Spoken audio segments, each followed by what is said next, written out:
our special joy today. Bethany Sandy is going to sing for us our special music, Because He Lives.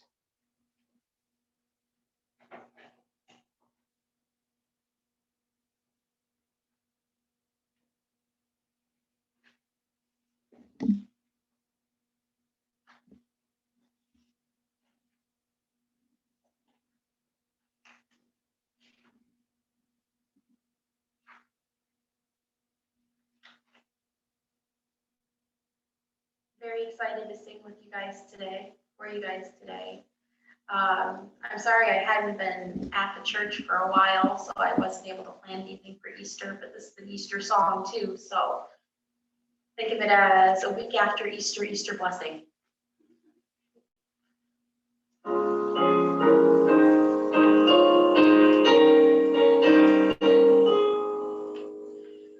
God sent His Son, they call Him Jesus.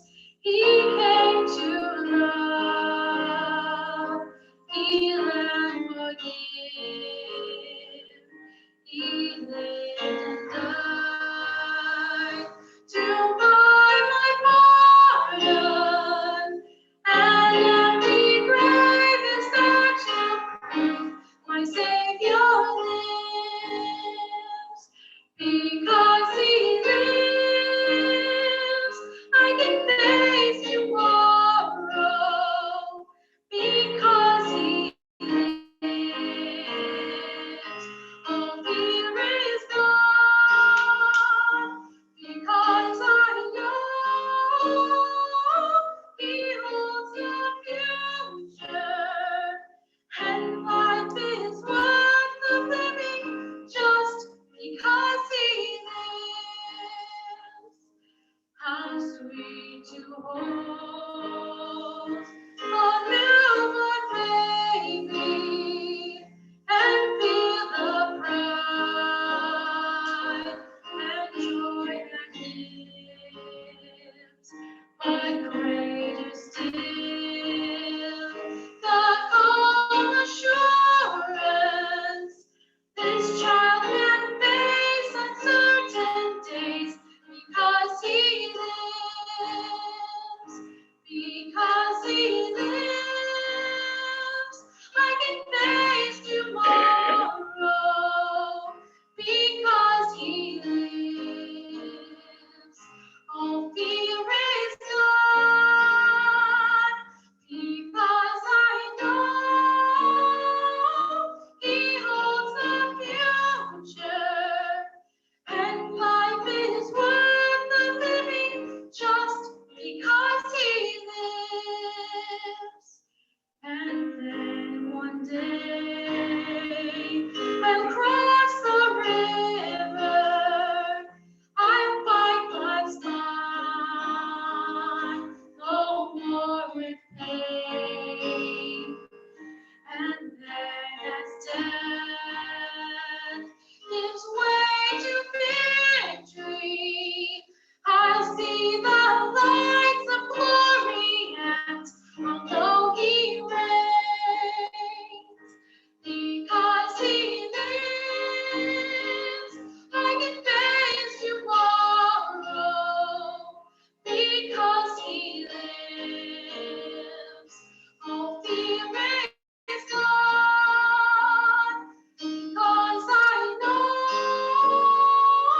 He holds the future, and life is worth the living just because He lives.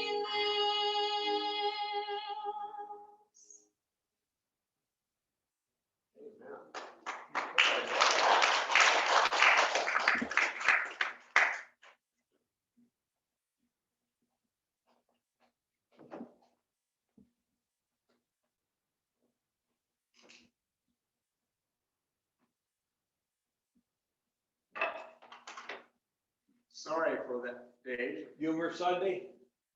Pardon me? This Humor Sunday? Oh, yes, this is Holy Humor Sunday. Oh, okay. Let's make us laugh by you saying your sermon, following that beautiful song. Okay. Okay, there you go. Thank you. Thank you. I appreciate that. Dave is right. I have to say that. It doesn't happen very often. But he is right. Today is Holy Humor Sunday. And you'll be hearing more about that actually during my message itself. We've got a lot of fun to celebrate today, but we want to start with the Bible story that I have selected for today's message. This is frequently referred to as the second Sunday of Easter because this is when this story takes place. It actually starts on the second Sunday of Easter and then the third Sunday of Easter. So historically, throughout the years in the Christian churches, it has been referred to as the second Sunday of Easter, and you'll see why when you hear the story. It was late that Sunday evening, and the disciples were gathered together behind locked doors because they were afraid of the Jewish authorities. Then Jesus came and stood among them. "Peace be with you," he said. After saying this, he showed them his hands and his side. The disciples were filled with joy at seeing the Lord. Jesus said to them again, "Peace be with you. As the Father sent me, so I send you." Then he breathed on them and said, "Receive the Holy Spirit. If you forgive people's sins, they are forgiven. If you do not forgive them, they are not forgiven." One of the 12 disciples, Thomas, called the twin, was not with them when Jesus came. So the other disciples told him, "We have seen the Lord." Thomas said to them, "Unless I see the scars of the nails in his hands and put my finger in those scars and my hand in his side, I will not believe." A week later, the disciples were together again indoors, and Thomas was with them. The doors were locked, but Jesus came and stood among them and said, "Peace be with you." Then he said to Thomas, "Put your finger here and look at my hand, and then reach out your hand and put it in my side. Stop your doubting and believe." Thomas answered him, "My Lord and my God." As Jesus said to him, "Do you believe because you see me? How happy are those who believe without seeing me." In his disciples' presence, Jesus performed many other miracles which are not written down in this book. But these have been written in order that you may believe that Jesus is the Messiah, the Son of God, and that through your faith in him, you may have life. May God enrich our relationship with him through the hearing of this portion of his Son's holy story.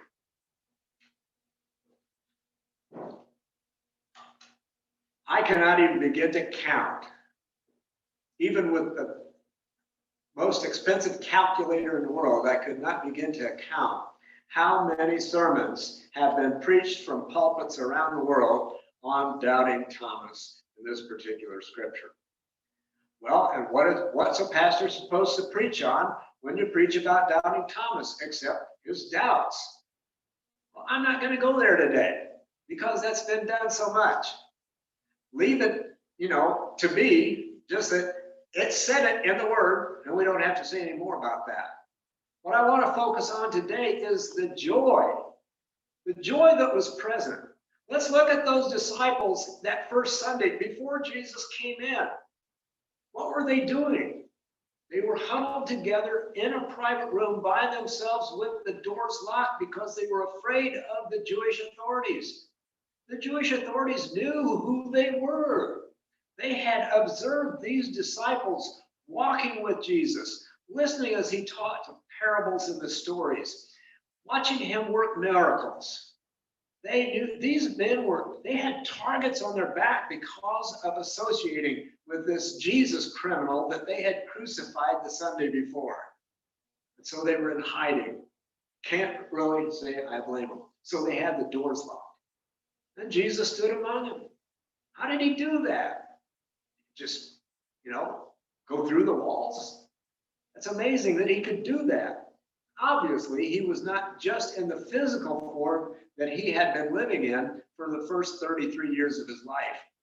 And yet he could appear to be that person even though he was now a spiritual being instead of a physical being.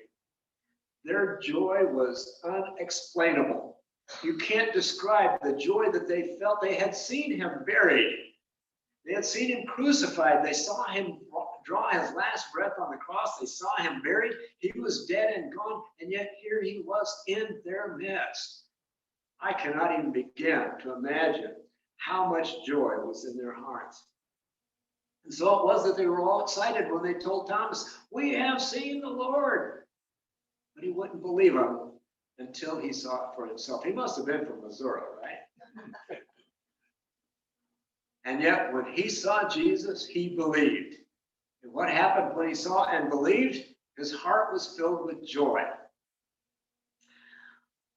For many, many years after Jesus was crucified and resurrected, Christian churches throughout the land referred to the second Sunday, the Sunday after Easter, as the second Easter, because he was appearing again for the first time on that Sunday.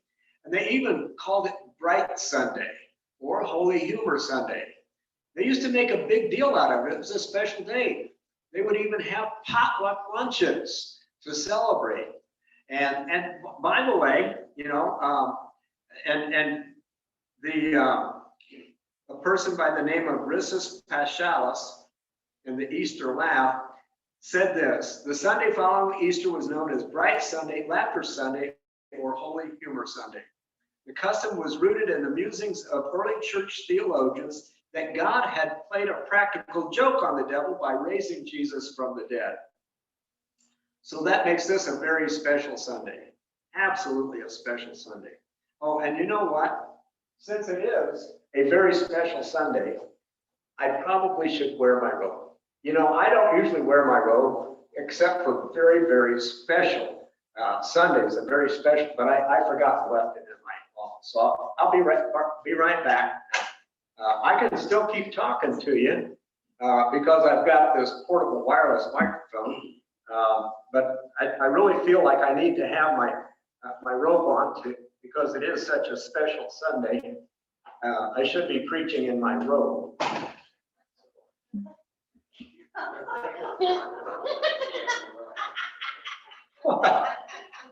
Yeah, you've never seen a robe before? Come on. Yeah.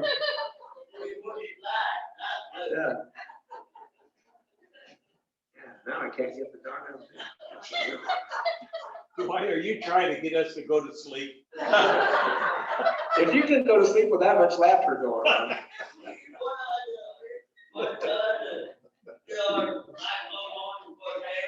I gotta tell you, I had so much fun getting this message ready. I found that on YouTube, I found this Disciples of Christ minister, and almost everything I've got to share with you was what he shared, and I've cut it way down because I know how Dave feels about getting lunch.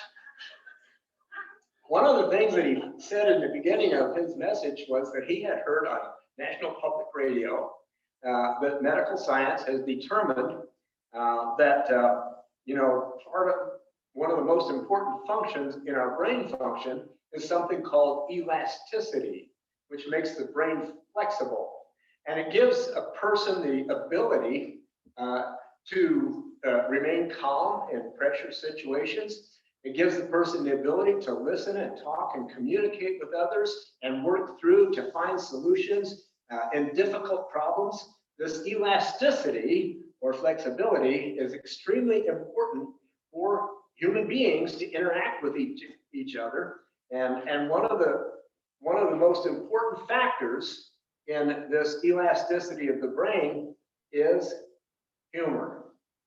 Okay, humor. So the next time you go to your doctor, you tell them that your pastor helped you keep your brain flexible. So one day, a little girl was visiting her grandma, and she said, "Grandma, I want to read the Bible." So grandma got down the big family Bible and handed her the Bible. Little girl went over and sat down and started reading it under the lamp. Started with Genesis, the first book of the Bible. And as she was flipping the pages, this big maple leaf fell out of the Bible and landed on the floor. her eyes got real big and she picked it up, ran to Grandma. Grandma, I just found Adam's underwear.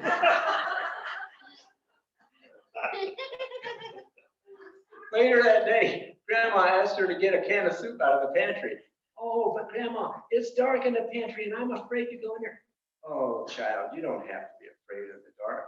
Jesus is with you everywhere. He's even in the pantry with you. Please go get me a can of tomato soup. She got close to the pantry and she stopped and she said, Jesus, if you're in there, can you give me a can of tomato soup? Have you ever wondered how angels greet each other? Hello. Hello. Jimmy was visiting his grandmother and he said to her one day, Grandma, do you know how you and God are so much alike? Oh, well. Grandma kind of adjusted her halo and said, tell me, Jimmy, how are God and I alike? You're both really old. So a pastor was talking to the second grade class at church, and they were talking about the resurrection at Easter time. And as he was talking to these second graders, one of the boys said, what was the very first thing that Jesus said when he came out of the tomb? Pastor was stymied for a minute and said, well, you know, the scriptures tell us a lot of things about what happened after Jesus came out of the tomb, but it doesn't really say the first words that he spoke. One little girl raised her hand. I know what he said. I know what he said. Ta-da!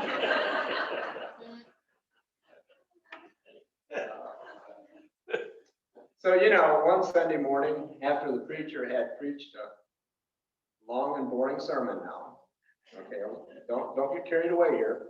After the preacher had preached a long and boring sermon, he stood at the back of the church, but this time every member of the church filed past him without making any comments at all.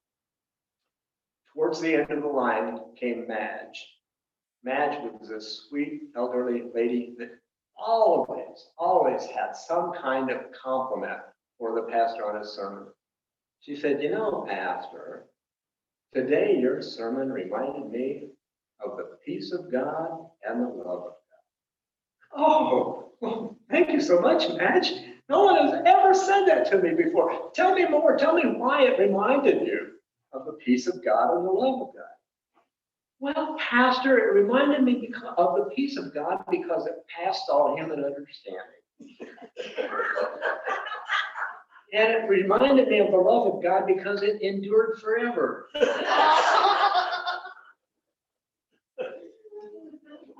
I was on a flight one time just a few years back, and we hit some turbulent weather. I mean, the plane was just shaking and everything, and everybody was getting just all jittery about it and everything. And one of the flight attendants saw the letters in front of my name, R-E-V. And so she came up and asked me if I was a minister, and I said, yes. She said, well, do you think you could help us out? There's so much turbulence and everybody's starting to get frightened and alarmed. Could you just say something religious to them to help them feel calm and assured? So I stood up and right away I took up a collection.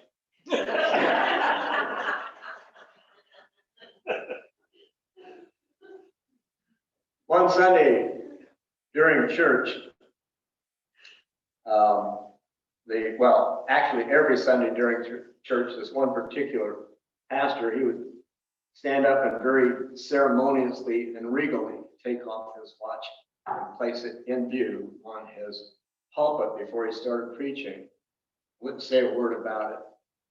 A little girl asked her grandmother one Sunday, Grandma, what does that watch mean? She said, nothing, absolutely nothing.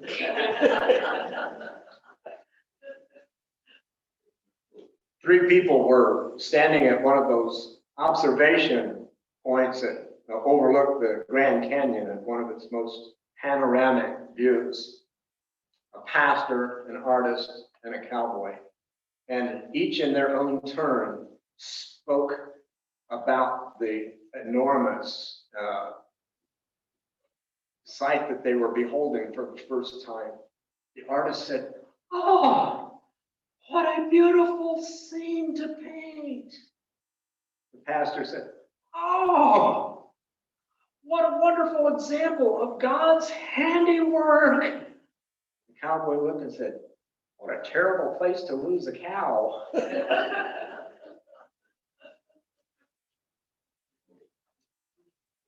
My brother went to the library, and the first person he saw was the librarian at the front desk, Bev Somerville. And he went up and said, I've got a complaint. And Bev said, well, if you really have a complaint, I need to go get the head librarian. So she went and got Roberta Kachelski. And Roberta came out and said to my brother, what is the nature of your problem? Well, I borrowed a book from this library this week and took it home, and it was the most boring book I've ever read in my life. For one thing, there were way too many people in it, and there was no plot connecting any of them to each other. Roberta said, oh, you must be the person who took our phone book.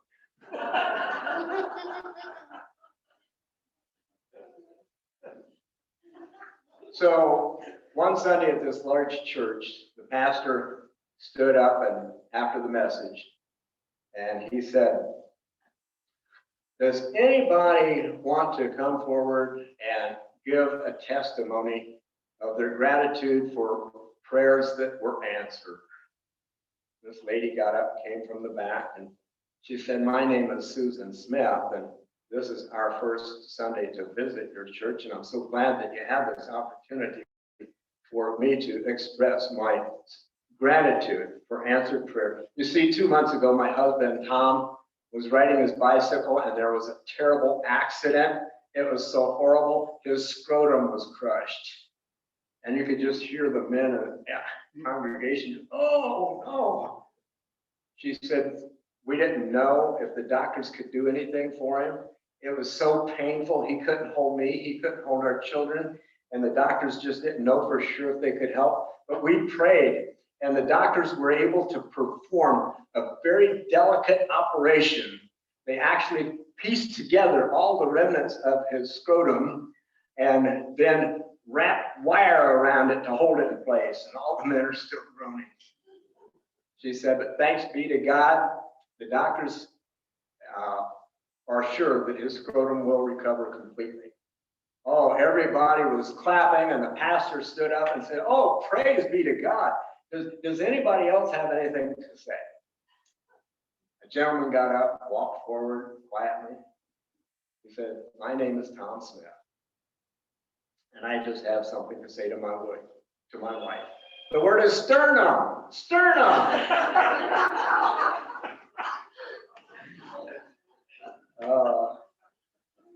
Sometimes God gives us extra bonuses to preachers. I don't know why he does it. And it's not always laughter kind of funny, but just amazing coincidences. Today, I dropped in on the adult Sunday school, and at one point in time in our discussion, Dave started talking to the group there. He reminded them of something I said to him years ago. Dave was fretting and concerned about the future of our church. Would we be able to keep on going? We didn't have enough people, and we didn't have enough offerings and income coming in to pay the bills and all of this stuff. And I said to him, Dave, just remember one thing. God is always with you, wherever you're at, in this church or anywhere else. And he went on talking about this thing that I had said to him, and it gave him such assurance and feeling of assurance. And as he was saying this, I could hear Bethany out here practicing her song for today, Because He Lives. I said, wait a minute, Dave. I said, listen, Bethany is about to get to the chorus of this song, and listen to what she says. And then she said, because he lives, I can face tomorrow.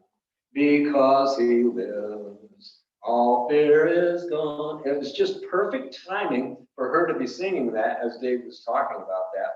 And so even though that's not a laughter kind of thing, it's also a thing that brings joy to your heart.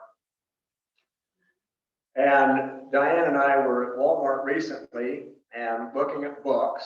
She was looking for the kind of books that she likes to read. And I found a new book by one of my favorite pastors, Joel Osteen, called Empty Out the Negative. And the first few pages are all about, emptying out the negative feelings and emotions in your heart. Empty out the fear, empty out the worry, empty out the doubt, empty out the anger, empty out the jealousy. And on page 7, he said, I met a woman in the church lobby a while back. It was her 100th birthday. She was standing there dressed impeccably, looking beautiful, with hardly any wrinkles, and so full of joy. I asked her what her secret was so I could tell Victoria. She said, I don't worry. I let things go and I laugh a lot. Well, that's a wonderful story. Now, I'm not telling you that if you laugh a lot, you're going to live to be 100. But there certainly are good reasons to go to church, even if you don't make it to 100, even if you don't hold that beautiful, youthful appearance for your whole life. One of the stories that I heard that this minister shared in this YouTube video was about a man who wrote into the local newspaper saying, it is a waste of time to go to church. He said, I have been sitting in church for 30 years. In all those 30 years, I must have heard at least 3,000 sermons, but I cannot begin to tell you what any one of those sermons were about.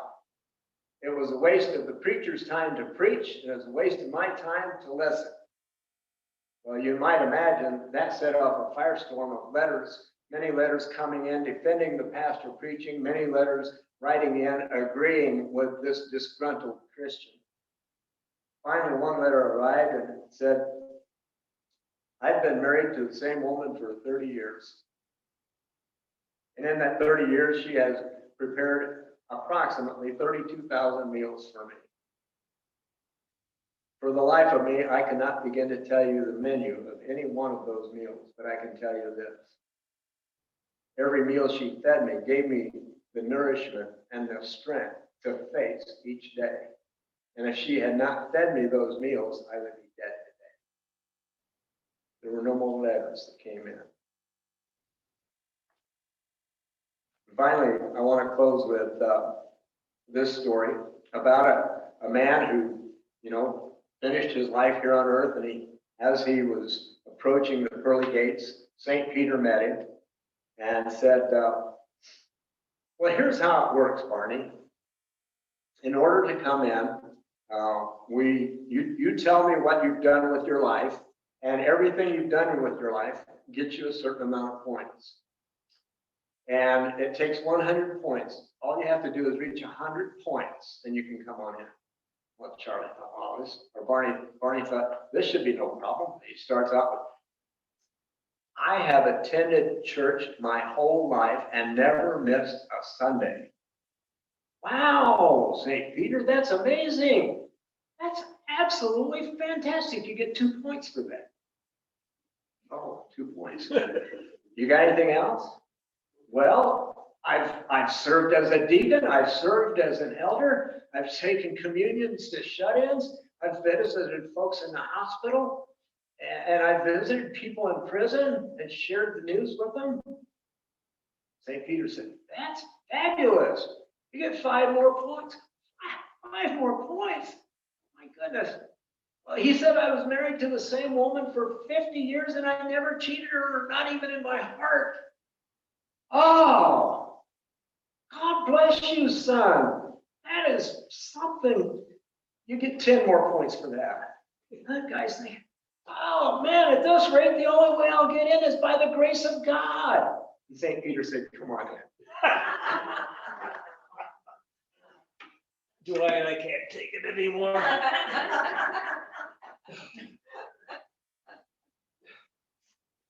Anybody else want their donation back for the day?